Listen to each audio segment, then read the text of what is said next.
अस्सलाम वालेकुम क्लास 8। आज हमने चैप्टर नंबर 1 स्टार्ट करना है अपना मैथ्स का। हमारे पास चैप्टर नंबर 1 है operations of sets. Operations of sets में हमने क्या पढ़ना है, जो भी सारे हमने ऑपरेशंस अप्लाई करने हैं सेट में वो पढ़ना है। यहाँ पे हमारे पास एक्सरसाइज 1.1 है, यूनिट नंबर 1 है और पेज नंबर हमारे पास बुक का 3 है। सबसे पहले हम पढ़ते हैं सबसेट्स क्या होते हैं। हमारे पास सेट तो ये है कि वो नंबर्स, वो कलेक्शन ऑफ एलिमेंट्स जो हमने किसी भी कलेक्शन ऑफ एलिमेंट्स को हम बोलते हैं सेट। अब सेट्स को हम फर्दर डिवाइड जब हम करते हैं किसी भी फॉर्म में, सेट की फॉर्म में छोटे छोटे पार्ट्स बना देते हैं, छोटे छोटे उसके सेट्स बना देते हैं, तो उसको हम बोलते हैं सबसेट। सबसेट को राइट करने का तरीका हमारे पास क्या होता है। फर्स्ट ऑफ ऑल हमने क्या करना होता है, हर सेट सबसे पहला जो सेट होता है हमारे पास एम्प्टी सेट होता है, या उसको हम 5 से शो करते हैं या एम्प्टी सेट से शो करते हैं। उसके बाद अगर हमारे पास जितने भी एलिमेंट्स हो उसके सिंगल सिंगल सेट्स बनाने हैं। फॉर एग्जांपल 2 एलिमेंट्स हैं तो पहले एक एलिमेंट का सेट बनाना है, फिर दूसरे एलिमेंट का सेट बनाना है। अगर 3 एलिमेंट्स हैं तो पहले एक का बनाना है, फिर दूसरे का बनाना है, फिर तीसरे का बनाना है। यानी कि जितने भी आपके पास एलिमेंट्स हैं उसके सिंगल सिंगल सेट्स बनाने हैं। उसके बाद सारों की पेयरिंग करनी है। 2 अगर सेट्स हैं तो वो एक ही बारी में पेयर होके ख़त्म हो जाएगा। अगर 3 हमारे पास सेट्स हैं तो पहले 2 की पेयरिंग करनी है, फिर 2 की करनी है और फिर 2 की करके फाइनलाइज कर देना है, उसको ख़त्म कर देना है, तीनों को इकट्ठा लिख देना है। उसके बाद हमारे पास इसको लिखा कैसे जाता है, इसके सेट्स कितने बनते हैं। अगर एक हमारे पास सेट है तो उसके सब सेट्स कितने बनेंगे, उसके सबसेट डिपेंड करते हैं हमारे पास एलिमेंट्स ऑफ सेट कितने हैं। अगर हमारे पास एलिमेंट्स ऑफ सेट एक है तो हमारे पास बनता है 2 सेट्स बनते हैं। अगर हमारे पास एलिमेंट्स ऑफ सेट 2 हैं तो हमारे पास 4 सेट्स बनेंगे, और अगर हमारे पास एलिमेंट्स ऑफ सेट्स 3 हैं तो हमारे पास 8 सेट्स बनेंगे। इसी तरीके से जैसे जैसे एलिमेंट्स ऑफ सेट बढ़ते जाएंगे वैसे वैसे हमारे सबसेट की वैल्यू भी बढ़ती जाएगी। उसके बाद हम आ जाते हैं लेकिन हमारे पास जो एम्प्टी सेट होता है उसका जो सेट बनता है वो एक ही बनता है। क्वेश्चन नंबर 1 है हमारे पास, write all subsets of the following. Subset मैंने अभी आपको बताया क्या चीज़ होती है। जब हम फर्दर डिवाइड कर देते हैं एक सेट को छोटे छोटे पार्ट्स के अंदर, जब हम किसी बड़ी चीज़ को तोड़ देते हैं ना, ब्रेक कर देते हैं छोटे छोटे पार्ट्स के, उसी तरीके से हम सेट को भी ब्रेक करके छोटे छोटे उसके पार्ट्स बना देते हैं, तो उसको हम बोलते हैं सबसेट ऑफ अ सेट। अब यहाँ पर हमारे पास क्वेश्चन नंबर 1 है एम्प्टी सेट। एम्प्टी सेट का सबसेट हमेशा एम्प्टी सेट ही होता है, यानी कि एम्प्टी सेट का एम्प्टी सेट होता है। वो आप डबल एम्प्टी सेट से भी शो कर सकते हो और पाई लिख के उसको बाहर एम्प्टी सेट से भी शो कर सकते हो। उसके बाद जो है हमारे पास आ जाता है नेक्स्ट क्वेश्चन है 1। अब 1 में सिर्फ 1 एलिमेंट है। अभी हमने ऊपर देखा है कि अगर एक एलिमेंट होगा तो उसके 2 सेट्स बनेंगे। First set must be empty. पहला सेट तो आपका होना ही एम्प्टी है, या आपने उसको एम्प्टी शो करना है या 5 शो करना है। 5 और एम्प्टी आप एक टाइम पे शो नहीं कर सकते, और उसके बाद आपके पास एलिमेंट आ जाएगा। नंबर 3 है, उसमें अगर 2 एलिमेंट्स हैं। अभी हमने पढ़ा कि पहला सेट हमेशा एम्प्टी होगा या 5 होगा। उसके बाद सिंगल सिंगल सेट लिखने हैं। पहला सेट है ए, फिर दूसरा सेट है बी, और फिर दोनों को पेयर की फॉर्म में लिख देनी है, इकट्ठे लिख देना है। उसके बाद आ जाते हैं question number 2। Right all the proper subsets of following subset. जैसे हमने अभी हमने किया है सबसेट्स किए हैं, वैसे ही प्रॉपर सबसेट्स भी होते हैं। हम यहाँ पे 3 एलिमेंट्स के प्रॉपर सबसेट बनाएंगे। अब 2 की बार कितनी आ गई है 3, तो जब 2 को 3 टाइम्स मल्टीप्लाई करेंगे तो क्या आएगा, 2 2 ज़ा 4, 4 2 ज़ा 8। तो इसमें जो सेट्स बनेंगे वो 8 बनेंगे। कैसे, पहला सेट मस्ट बी एम्प्टी।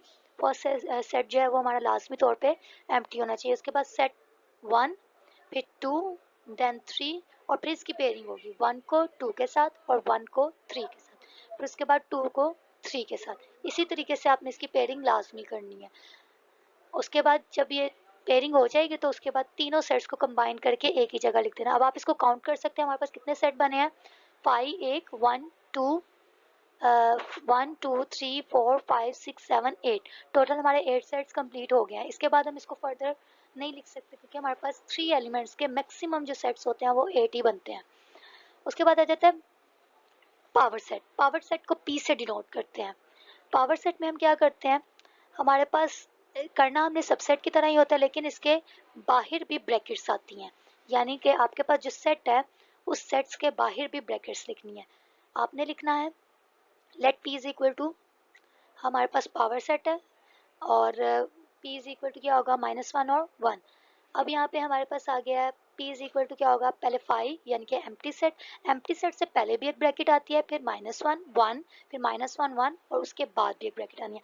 यानी कि पूरा सबसेट बनाने के बाद एक शुरू में और एक लास्ट में आपने ब्रैकेट लास्ट में मेंशन करनी है। उसके बाद आ जाते हैं 1.2 पे, हमारा पेज नंबर 7 है, यूनियन सेट। यूनियन सेट क्या होता है? जब हम the set in which elements of both sets right in a single set with a sequence, it is denoted by you. जब हम सेट्स के सारे एलिमेंट्स को एक साथ लिखते हैं एक ही सेट में अरेंज करके विद द सीक्वेंस, तो उसको हम बोलते हैं यूनियन ऑफ अ सेट। अब इसमें कोई भी एलिमेंट पहले हो, इससे फर्क नहीं पड़ता। हमारे पास है a इज इक्वल टू 1 2 3 4 5 और b इज इक्वल टू 5 6 7 8 9 10। हमने इसका यूनियन निकालना है। जब a यूनियन b निकालेंगे तो 1 2 3 4 5 union b is equal to 5 6 7 8 9 10। हमारे पास ये जो वैल्यू है पहले वाले में जो है सेट ए में भी 5 आ रहा है, सेट बी में भी आ रहा है, लेकिन हमने इसको एक ही बार लिखना है। अगर कोई हमारे पास वैल्यू रिपीट हो रही है तो हमने इसको बार बार नहीं लिखना, हमने इसको एक ही बार शो करना है। जब हम इसको अरेंज करेंगे तो हमारे पास आंसर क्या आएगा? A union B is equal to 1 2 3 4 5 6 7 8 9 and 10। उसके बाद आ जाते हैं इंटरसेक्शन सेट। इंटरसेक्शन सेट क्या होता है? In intersection set we write common और same elements are present in both sets A and B. Intersection of set वो सेट होता है जिसमें हमारे पास जब दो सेट्स दिए जाते हैं तो हमने उसके अंदर जो कॉमन वैल्यूज़ हैं सिर्फ उसी को लिखना है, बाकी वैल्यूज़ को नहीं लिखना है। सिर्फ जो सेम है, कॉमन है, जो दोनों में प्रेजेंट है, सिर्फ उन्हीं वैल्यूज़ को लिखना है। यहाँ पे हमारे पास for example it is denoted by n, जो उल्टा यू होता है इसका सिंबल होता है। For example A is equal to A, हमारे पास वैल्यू है A B C D and B is equal to C D. अब इसमें सेम क्या है? सेट ए में भी सी डी है और सेट बी में भी सी डी है, तो ये हमारे पास क्या होगा? Intersection of a set. हमारे पास यहाँ पे वेरिफिकेशंस वाले क्वेश्चंस आ गए हैं, क्योंकि फर्दर क्लासेस में आप पढ़ चुके हैं सिंपल क्वेश्चंस को, A union B intersection, A intersection B and complements वगैरह। अब हमने इसको आगे फर्दर वेरीफाई करना है। हमारे पास क्वेश्चन नंबर 1 है, A is equal to 1 2 3 up to 10 और बी इज इक्वल टू 7 8 9 10 11 12। इसमें हमने करना क्या है? ए यूनियन, इसके दो पार्ट्स हैं, A union B is equal to B union A, और सेकंड पार्ट है B A intersection B is equal to B intersection A. A union B पहले निकालना है, left hand side is equal to A union B. A union B में हम क्या करेंगे? A union B is equal to A की value लिखेंगे। ए की वैल्यू हमारे पास क्या है? 1 2 3 अप टू 10। यूनियन बी की वैल्यू क्या है? 7 8 9 10 11 12। अब हमने क्या करना है? ए वाली वैल्यू और बी वाली वैल्यू को अरेंज करके लिखना है इकट्ठे सारी। 1 टू 10 तो हमारे पास ए वाली वैल्यू आ गई जो हमारे पास सारी हैं। उसके अलावा बी वाली वैल्यू इसमें क्या है? 11 और 10 हमारे पास एक्स्ट्रा नंबर है, वो भी हम इसके साथ ही इंक्लूड करेंगे, यानी कि इसके साथ ही हम इसको भी लिखेंगे। तो हमारे पास क्या सेट बनेगा? ए 1 टू 12। उसके बाद आ जाते हैं राइट हैंड साइड की तरफ। Right hand side is equal to B union A. B union A है, मैंने पहले भी आपको जैसे कि बताया है कि पहले हमारे पास जब कोई सेट्स आते हैं ना दो, तो हम क्या करते हैं? पहले हम लोग जो सेट पहले दिया गया उसकी वैल्यू पहले लिखनी है और जो बाद में दिया गया उसकी वैल्यू बाद। हमारे पास यहाँ पे बी पहले है तो बी की वैल्यू पहले आएगी, 7 8 9 10 11 12। और ए सेट बाद में है तो ए की वैल्यू बाद में आएगी, 1 2 3 4 अप टू 10। अब बी यूनियन ए का आंसर निकालना है, तो चाहे बी की वैल्यू पहले है लेकिन हमने इसको सिक्वेंशियली ही अरेंज करना, न्यूमेरिकली अरेंज करना है। कैसे? 1 2 3 4 5 6 7 8 9 10 11 12। 7 8 9 10 11 12 पहले था, इसका मतलब ये नहीं है कि हम उसको पहले लिखेंगे, हमने सीक्वेंस के साथ चलना है, मैथमेटिकली सीक्वेंस के साथ चलना है। So proved left hand side is equal to right hand side, A union B is equal to B union है। उसके बाद आ जाते हैं A intersection B is equal to B intersection है। Left hand side is equal to हमारे पास है ए इंटरसेक्शन बी। ए की वैल्यू हमारे पास वही है 1 टू 10 और बी की हमारे पास वैल्यू है 7 टू 12। अब इसमें वो वैल्यूज़ लिखें जो हमारे पास कॉमन है। कॉमन हमारे पास यहाँ पे कौन सी वैल्यू है? 1 2 3 4 5 5 6 तक तो हमारे पास सेट बी में कोई वैल्यू कॉमन नहीं है, तो हम नहीं लिखेंगे। उसके बाद सेट बी में कौन सी है? 7 8 9 10। सेट ए में भी 7 8 9 10 है और सेट बी में भी 7 8 9 10, तो ये आपकी इंटरसेक्शन ऑफ सेट होगा। उसके बाद right hand side B intersection है। बी इंटरसेक्शन ए में क्या करेंगे? पहले बी वाली वैल्यूज़ लिखेंगे, बी वाली वैल्यूज़ के 7 8 9 10 11 12 इंटरसेक्शन 1 टू 10। तो उसमें जो सेम वैल्यूज़ है सिर्फ वही वैल्यूज़ लिखेंगे, 7 8 और 9 और 10। इसके बाद हम लिखते हैं hence proved left hand side is equal to right hand side, यानी कि A intersection B is equal to B intersection A. और इसका पार्ट 2 भी आपने इसी तरीके से सॉल्व करना है। आपको ए और बी की डिफरेंट वैल्यूज़ दी जाएंगी, लेकिन आपने इसका A union B is equal to B union A निकालना है और A intersection B is equal to B intersection A निकालना है। अब है क्वेश्चन नंबर 2। इसमें भी हमने वेरीफाई करना है। पहले हमने 2 एलिमेंट्स का किया है, यानी कि 2 सेट्स का किया है, ए और बी। अब हमने 3 सेट्स का करना है। जब 3 सेट्स हमें आ जाएंगे तो हमने उसका इंटरसेक्शन यूनियन कैसे निकालना है वो हमने करना है। अब हम यहाँ पे निकालते हैं x is equal to -1 0 2 4 5, y is equal to 1 2 3 4 7 and z is equal to 4 6 8 10। x union y union z bracket में है, x y यूनियन z, तो इसको पहले सॉल्व करेंगे, उसके बाद उसको x के साथ उसका यूनियन लेंगे। ब्रैकेट्स में आएगा x union y union z, ये ब्रैकेट में है तो इसमें पहले इसको सॉल्व करना और उसके बाद z की वैल्यू के साथ इसका यूनियन लेना है। लेफ्ट हैंड साइड अभी हमने बताया कि x union y union z है, तो पहले हम लिखेंगे इसको इकट्ठे, लेकिन पहले x union y union z का आंसर निकालेंगे और फिर उसको x के साथ करेंगे। x union y union z, पहले x की वैल्यू आएगी -1 0 2 4 5 यूनियन, फिर हम उसके साथ ब्रैकेट्स डालेंगे, राउंड ब्रैकेट, उसमें हमारे पास वैल्यू 1 3 4 4 और 7 यूनियन, फिर z की वैल्यूज आएंगी 4 6 8 और 10, राउंड ब्रैकेट क्लोज। अब इसमें पहले हमने इनको अरेंज करके लिखना है, यूनियन वाली वैल्यूज़ को यानी कि y और z वाली वैल्यूज़ को y और z वाली वैल्यूज़ किया 1 2 3 4 6 7 8 और 10। इसको पहले हमने सिक्वेंशियली अरेंज करना, उसके बाद हमने इसके साथ x का भी यूनियन लेना है। x की वैल्यू हमारे पास क्या है -1 0 2 4 और 5, ये पहले है x, तो इसलिए इसकी वैल्यूज़ को पहले लिखेंगे, यूनियन आगे यूनियन आगे दूसरी वैल्यूज़ को लिखेंगे। अब हमने इसको जब लिखना है x union y union z को, तो -1 0 -1 क्योंकि सबसे छोटी वैल्यू कंसीडर होगी, माइनस में कोई भी वैल्यू हो तो वो छोटी कंसीडर होती है। -1 0 1 2 3 4 5 6 7 8 और 10, ये हमारी आ गई लेफ्ट हैंड साइड। उसके बाद हमने लेनी है right hand side. Right hand side में भी x union y union z आएगा, यानी कि x यूनियन y हमने इसमें पहले करना है, उसके बाद उसको यूनियन z करना है। x की वैल्यू पहले आएगी -1 0 2 4 5, और इसी तरीके से यूनियन लेना है 1 2 3 4 7, और इसके बाद यूनियन लेना है 4 5 6 और 4 6 8 और 10। एक्स यूनियन वाई हमारे पास क्या है -1 0 1 2 3 4 5 और 7। उसके बाद इसका यूनियन लेना है जी के साथ 4 6 8 और 10। अब सारों को इकट्ठा करके लिख देना है विद द सीक्वेंस -1 0 1 2 3 4 5 6 7 8 और 10।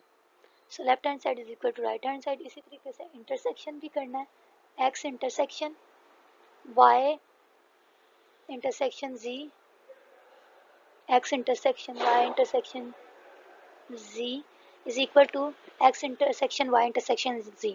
यहाँ पे y इंटरसेक्शन z पहले निकालना है फर्स्ट वाले लेफ्ट हैंड साइड में, और जो है राइट हैंड साइड में x इंटरसेक्शन y बाद में निकालना है।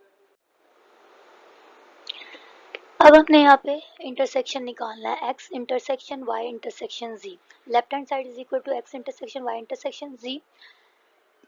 अब हमने यहाँ पे सबसे पहले x की वैल्यू लिखनी है। x की वैल्यू हमारे पास है -1 0 2 4 और 5, intersection round bracket 1 2 3 4 5 1 2 3 4 7 intersection 4 5 6 8। y और z की वैल्यू लिखने, y और z की वैल्यू में से पहले हम कॉमन लेंगे, दोनों वैल्यू में से कॉमन हमारे पास खाली 4 है, और उसके बाद हमने उसको इंटरसेक्ट करना है किसके साथ, x के साथ। अब x में हमारे पास है -1 0 1 2 4 -1 0 2 4 और 5, दोनों में 4 कॉमन है तो वो हमारी लेफ्ट हैंड साइड आ जाएगी। इसी तरीके से राइट हैंड साइड अब हमने निकालनी है। राइट हैंड साइड में हमारे पास क्या है, bracket x intersection y bracket close intersection z। पहले x इंटरसेक्शन y निकालेंगे, x की वैल्यू थी -1 0 2 4 5, और इंटरसेक्ट करना है इसको 1 2 3 4 7 के साथ, हमारे पास वैल्यू आ जाएगी 2 और 4 कॉमन। अब इसको इंटरसेक्ट करना हमने 4 6 8 और 10 के साथ। अब इन दोनों में जो कॉमन है वो हमारे पास खाली 4 है, वो हमारी क्या हो जाएगी right hand side. So proof left hand side is equal to right hand side, या right hand side is equal to left hand side. उसके बाद आ जाते हैं हम क्वेश्चन नंबर 4 पे। Show that A union bracket B intersection C bracket close is equal to A union B intersection B union A. इसमें हमने left hand side और राइट हैंड साइड को प्रूफ करना है।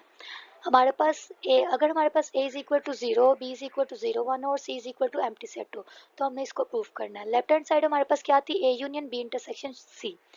हमने A union B intersection C को इस तरीके से लिखना है, पहले ए की value A is equal to हमारे पास 0 था, 0 लिखा, यूनियन राउंड ब्रैकेट्स डाले, 0 1 इंटरसेक्शन एम्प्टी सेट। मैंने आप पहले भी जैसे कि बताया कि अगर हम एम्प्टी सेट किसी के साथ इंटरसेक्शन जब हम लेते हैं एम्प्टी सेट के साथ, तो हमारे पास हमेशा आंसर एम्प्टी सेट ही आता है, क्योंकि हमारे पास दोनों में कुछ भी कॉमन नहीं होता।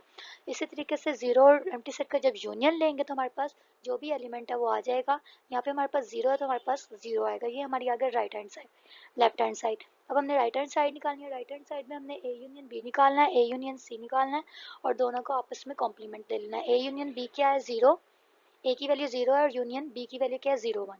तो जब हमने इसका यूनियन निकालना तो आंसर आएगा 0 1। अब करना है ए यूनियन सी। जब ए यूनियन सी करना है तो ए की वैल्यू है 0 और बी की वैल्यू क्या है एम्प्टी सेट। तो जब हम इसको अरेंज करेंगे तो खाली क्या आएगा 0। अब A union B intersection A union C is equal to क्या आएगा, ए यूनियन बी का आंसर लिखेंगे वो क्या था 0 1, इंटरसेक्शन बी का ए यूनियन सी का आंसर लिखेंगे वो आंसर क्या था 0। तो A union B intersection A union C is equal to क्या आ गया 0, यानी कि दोनों में कॉमन क्या है 0। ये हमारी क्या आ गई right hand side. So proved left hand side is equal to right hand side. और इसके जो रिमेनिंग दो पार्ट्स हैं 2 और 3 वो आपने खुद करना है। ये हमने पार्ट 1 किया। उसके बाद आ जाते हैं हम लास्ट क्वेश्चन पे, अपने क्वेश्चन नंबर 5 पे, जो कि हमारा डिमॉर्गन्स लॉ। डिमॉर्गन्स लॉ में दो पार्ट्स आते हैं, वो क्या हैं दो पार्ट्स, ए यूनियन बी का complement is equal to A complement intersection B complement. और दूसरा पार्ट है उसका ए इंटरसेक्शन बी का whole complement is equal to A complement union B complement. हम यहाँ पे पार्ट 1 से सॉल्व करेंगे। पहले हम देख लेते हैं हमारे पास u और ए बी की वैल्यू क्या है। u is equal to N, N mean होता है natural numbers 1 2 3 4 5 and so on. a is equal to क्या है हमारे पास 5, 5 मीन होता है एम्प्टी सेट। और b इज इक्वल टू हमारे पास क्या है p, p मीन होता है प्राइम नंबर्स, वो नंबर जो सिर्फ अपने टेबल पे जाते हैं और किसी टेबल पे नहीं जाते। अब यहाँ पे पार्ट 1 निकालेंगे, a union b whole complement is equal to a complement intersection b complement. जब हमने किसी भी चीज़ का होल कॉम्प्लीमेंट निकालना होता है या होल किसी भी सेट्स का होल कॉम्प्लीमेंट निकालना है, तो पहले हमने उसके अंदर वाले मटेरियल को इकट्ठा करना है। पहले हमने ए यूनियन बी निकालना है। यहाँ पे हमारे पास ए की वैल्यू क्या है एम्प्टी सेट और बी की वैल्यू क्या है 2 3 5 7 और सो ऑन। हमने यहाँ पे ए की वैल्यू लिखी एम्प्टी सेट। अब जब यूनियन निकाला तो यूनियन का आंसर क्या आएगा, यूनियन में सारी वैल्यूज इकट्ठी रखती है तो आंसर आ जाएगा 2 3 5 7 11 एंड सो ऑन। अब u minus A union B whole का कॉम्प्लीमेंट लेना है। और जब होल कॉम्प्लीमेंट लेते हैं तो कॉम्प्लीमेंट में क्या करते हैं u माइनस करते हैं उस सेट से, u में से उस सेट को माइनस कर देते हैं। अब यहाँ पे हमारे पास जो सेट है वो है ए यूनियन बी का कॉम्प्लीमेंट, तो यहाँ पे u में से ए यूनियन बी को माइनस करेंगे जो हम पीछे निकाल चुके हैं। अब हमारे पास u की वैल्यू थी 1 2 3 4 एंड सो ऑन, और b ए यूनियन b की वैल्यू थी 2 3 5 2 3 4 5 और 7 etc। जब हमने यूनिवर्सल सेट में से इन वैल्यूज को निकाला तो हमारे पास वैल्यू बची 1 4 6 8 9 10 एंड सो ऑन। जो यानी कि बच गई हैं वैल्यूज वो सारी लिख लेंगे। ये हमारी आ जाएगी लेफ्ट हैंड साइड। इसके बाद इसकी निकालनी है हमने right hand side. Right hand side में हमने क्या निकालना है, ए का कॉम्प्लीमेंट इंटरसेक्शन बी का कॉम्प्लीमेंट, यानी कि ए का कॉम्प्लीमेंट अलहदा निकालना है, बी का कॉम्प्लीमेंट अलहदा निकालना है और उन दोनों को आपस में इंटरसेक्ट कर देना है। ए का कॉम्प्लीमेंट किसके इक्वल है, यू माइनस ए के। यू की वैल्यू क्या है 1 2 3 4 so on, minus empty set हमारे ए की वैल्यू है। तो जब यू ए का कॉम्प्लीमेंट निकाला तो उसमें से एम्प्टी सेट को लेस कर दिया तो हमारे पास बाकी क्या वैल्यूज बच गई 1 2 3 4 एंड सो ऑन। ये हमारे पास एस कॉम्प्लीमेंट है। उसके बाद है B complement U minus B. इसमें यू की वैल्यू क्या है हमारे पास 1 2 यूनिवर्सल सेट है 1 2 3 4 एंड सो ऑन। इसमें से हमने माइनस कर देना है प्राइम नंबर्स को, यानी कि सेट बी को। बी सेट हमारे पास प्राइम नंबर्स है 2 3 5 7 11 etc। जब हमने यूनिवर्सल सेट में से इन नंबर्स को लेस किया तो हमारे पास एक सेट आ गया, वो है 1 4 6 8 9 10 एंड सो ऑन। ये नंबर्स हमारे पास आ गए हैं। अब इन दोनों सेट्स का ए कॉम्प्लीमेंट का और बी कॉम्प्लीमेंट का इंटरसेक्शन लेना है। हम यहाँ पे ए कॉम्प्लीमेंट और बी कॉम्प्लीमेंट का इंटरसेक्शन लेंगे। ए कॉम्प्लीमेंट की वैल्यूज़ लिखेंगे जो हमने ऊपर निकाली हैं 1 2 3 4 सो ऑन, और इंटरसेक्शन बी कॉम्प्लीमेंट की वैल्यूज़ लेंगे 1 4 6 8 9 11 एंड सो ऑन। हमारे पास इन दोनों में जो कॉमन वैल्यूज़ है सिर्फ वही लिखेंगे। सेट जो हमारे पास ए कॉम्प्लीमेंट का आंसर था उसमें सारे यूनिवर्सल सेट थे, सारे नेचुरल नंबर्स थे, तो इसीलिए इसमें से 1 4 6 8 को निकाल के जो बाकी वैल्यूज़ हमारे पास बच गई हैं, सॉरी जो कॉमन है वो हमने लिखनी है। तो कॉमन हमारे पास 1 4 6 8 ही वैल्यूज कॉमन है, ये हमारी राइट हैंड साइड है। सो ये prove left hand side is equal to right hand side. De Morgan's law का सेकंड पार्ट आपने खुद करना है। इसमें आपने यही करना है जैसे कि आपने A union B whole complement is equal to A complement intersection B complement किया, उसी तरीके से A intersection B whole complement is equal to A complement union B complement पूरा करना है।